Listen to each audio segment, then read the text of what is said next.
सूरा सो पहचानिए जो लड़े दीन के हेत। पुरजा पुरजा कट मरे कब हु न छाड़े खेत। मातृभूमि की रक्षा के लिए अपने सर कटवाने वाले अनेक योद्धाओं की कहानी आपने सुनी होगी, पर क्या ऐसे अलौकिक महात्माओं की कहानी आपने सुनी है जिनके सर कट जाने पर भी सिर्फ अचेतन शरीर की शक्ति से एक हाथ में अपना कटा हुआ सर और दूसरे हाथ में अपनी तलवार लेकर दुश्मनों का विनाश करने के लिए कोई पुनर्जीवित हो गया हो? जी हां, अमृतसर में स्थित श्री हरिमंदिर साहिब, जो हर पंजाबियों का गुरूर है, जब उन पर तकलीफ आई तब अपने गुरु श्री गुरु गोविंद सिंह साहिब की शक्ति से अपने मृत शरीर से भी दुश्मनों का प्रतिकार करने वाले अनोखे अमर शहीद बाबा दीप सिंह जी की कहानी लेकर हम प्रस्तुत हैं। नमस्कार, मैं सुरेश बिजलानी आपका स्वागत करता हूं हमारी सीरीज भारत ये रहना चाहिए के तीसरे एपिसोड में।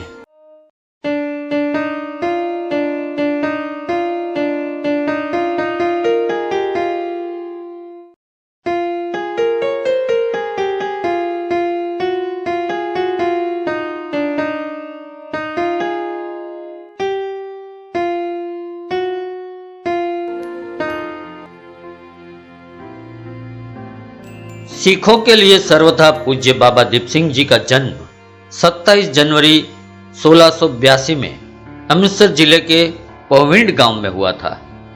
पिता भगत सिंह और माता जियोनी जी ने बचपन से ही उनमें धर्म के संस्कार डाले थे। 1699 की बैसाखी के शुभ दिन पर बाबा दीप सिंह जी अपने माता पिता के साथ आनंदपुर साहिब गए।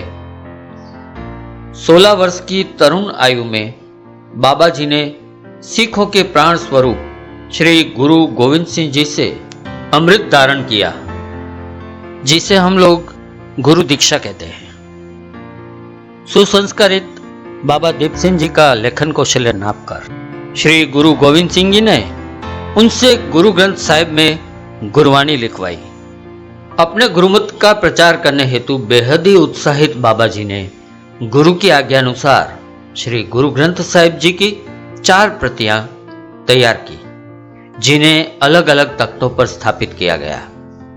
इस तरह दीप सिंह जी 300 वर्ष पुराने धार्मिक शिक्षा देने वाले दमदमी टकसाल के पहले प्रमुख बने।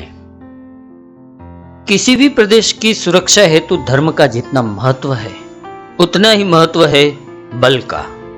आनंदपुर साहिब में ही बाबा दीप सिंह जी ने विद्या प्राप्ति के साथ साथ शस्त्र विद्या भी सीखी, जो आगे जाकर मुगलों के लिए काल स्वरूप बनने वाली थी। बहुमुखी प्रतिभा के स्वामी बाबा दीप सिंह जी ने थोड़े ही समय में कई प्रकार के अस्त्र शस्त्र चलाने में निपुणता और दुश्मनों की नींदें उड़ा देने वाली युद्ध नीतियां सीख ली। अपने गुरु की सेवा में ही आनंद प्राप्त कर रहे बाबा जी का गृहस्थाश्रम के प्रति वैराग्य देखकर गुरुजी ने उनको आज्ञा दी। तब उनका आनंद कारज अर्थात विवाह कार्य हुआ। ऐसे वैराग्य लोगों ने कभी अपने निजी सुखों को महत्व ही कहां दिया है। श्री गुरु गोविंद सिंह साहिब के दिल्ली चले जाने के बाद उन्होंने लंबे समय तक दमदमा साहिब में रहकर सेवा की। सन 1709 में उन्होंने बाबा बंसी बहादुर जी के साथ मिलकर सरहिंद और सदारा को मुगलों के अत्याचार से मुक्ति दिलवाई। सन 1733 में नवाब कपूर सिंह सिंहपुरिया ने उन्हें अपने एक दस्ते का मुखिया बना लिया। सन 1748 में बाबा जी ने खालसा सिखों के साथ मिलकर 2 जूथों में बटे हुए सिखों को एक कर दिया, क्योंकि वे एकता की शक्ति को जानते थे। अब समय था 1755 का। इतिहास के पन्नों में जिन दरिंदे शासकों के नाम सर्वोच्च है, उनमें से एक अफगानी शासक अहमद शाह अब्दाली ने भारत में बड़ी तबाही मचाई हुई थी। कई बार वो भारत आकर उसे लूट चुका था। उसने दिल्ली समेत आसपास के कई शहरों से न सिर्फ सोना, हीरे व अन्य चीजें लूटी, बल्कि हजारों लोगों को भी बंदी बनाकर अपने साथ ले गया।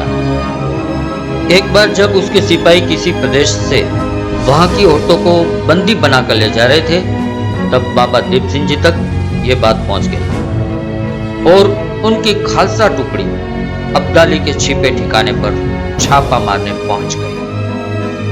गजब का शौर्य दिखाते हुए, गोरिल्ला रणनीति का उपयोग करते हुए उन लोगों ने सभी औरतों को छुड़वा लिया और अपने घर वापस भेज दिया। ये बात अब्दाली के कानों तक पहुंची, तब वह जहरीले नाग की तरह छटपटा गया और तहस में आकर उसने पूरे सिख समुदाय को ही मिटा देने की कसम खा ली। सिख योद्धाओं की शक्ति वो भांप गया था, इसलिए सिखों को कमजोर करने के लिए उसने सिख समुदाय के धर्म और आस्था के प्रतीक श्री हरिमंदिर साहिब अमृतसर के गुरुद्वारे को अपना निशाना बनाया। ऐसे लोग बखूबी जानते हैं कि किसी समुदाय का अगर अंत करना हो तो सबसे पहले उनके धर्म और गुरुओं पर वार किया जाए तो उनकी शक्ति कम हो जाएगी, और उसने वही किया। उसने अपने बेटे तैमूर शाह को हुक्म दिया कि श्री हरिमंदिर साहिब और अमृत सरोवर का विनाश कर दो। नफरत की आग में झुलसे हुए तैमूर ने सैन्य को लेकर श्री हरिमंदिर साहिब पर वार कर दिया। अपने पवित्र स्थल की रक्षा हेतु वहां रह रहे कई सिखों ने तैमूर की सेना को रोकने के लिए अपने प्राण त्याग दिए।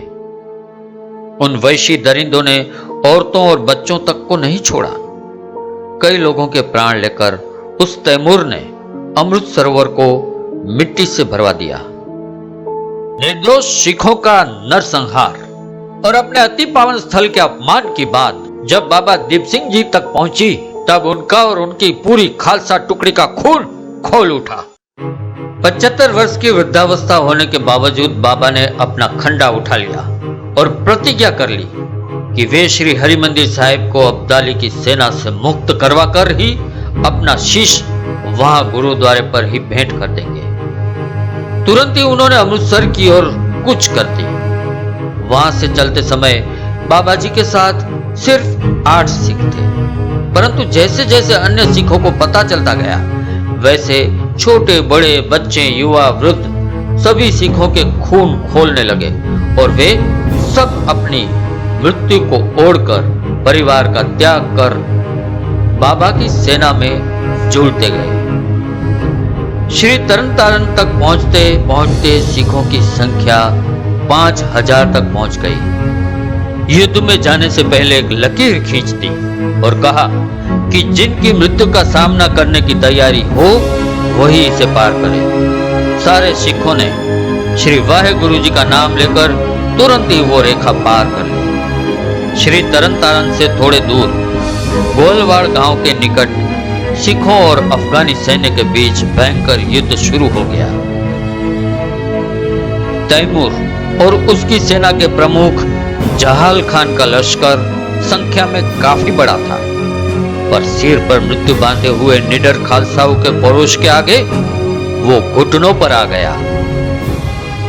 ये श्री गुरु गोविंद सिंह जी का ही प्रताप था, जो उन सिखों में 10 वर्ष के बच्चों और 80 साल के वृद्धों में भी एक अजब शक्ति आ गई। एक एक सिख 10-10 अफगानियों पर भारी पड़ रहा था। अफगानों को गाजर मूली की तरह काटते हुए बाबा दीप सिंह जी आगे बढ़ रहे थे।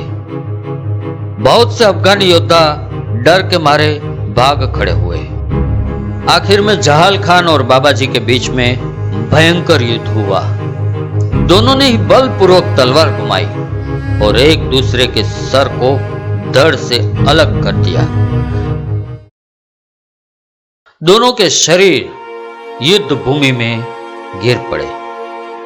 बाबा जी का यह हाल देखकर उनके एक साथी के मुंह से निकल गया कि बाबा जी, आपने तो प्रतिज्ञा ली थी कि श्री हरिमंदिर साहिब को अब्दाली के आतंक से मुक्त करवाकर अपना सर श्री हरिमंदिर में ही अर्पण कर देंगे, पर आप तो वहां से 2 कोस दूर प्राण त्याग कर रहे हो। युद्ध भूमि में मृत अवस्था में पड़े बाबा जी उठ खड़े हुए, दाहिने हाथ में अपना खंडा लिया और बाएं हाथ में अपना शीश संभाला और पुनः युद्ध आरंभ किया। एक मृत शरीर को युद्ध में लड़ते हुए देख तैमूर इतना डर गया कि उसके मुंह से निकल गया, ये सिख कौम की बहादुरी की कोई सीमा नहीं है। बच्चे, बूढ़े, जीवित तो जीवित, मृत व्यक्ति भी लड़ रहा है। वो अपनी जान बचाकर भाग निकला। ये देखकर अफगानी सेना भी भागने लगी। आखिरकार बाबा जी श्री हरिमंदिर साहिब पहुंच गए और मंदिर की परिक्रमा करके अपना शीश भेंट कर दिया। आज इस पवित्र स्थान पर गुरुद्वारा श्री शहीदगंज साहिब सुशोभित है। बाबा जी ने जहां शीश भेंट किया था वहां भी गुरुद्वारा साहिब निर्मित है। बाबा जी का खंडा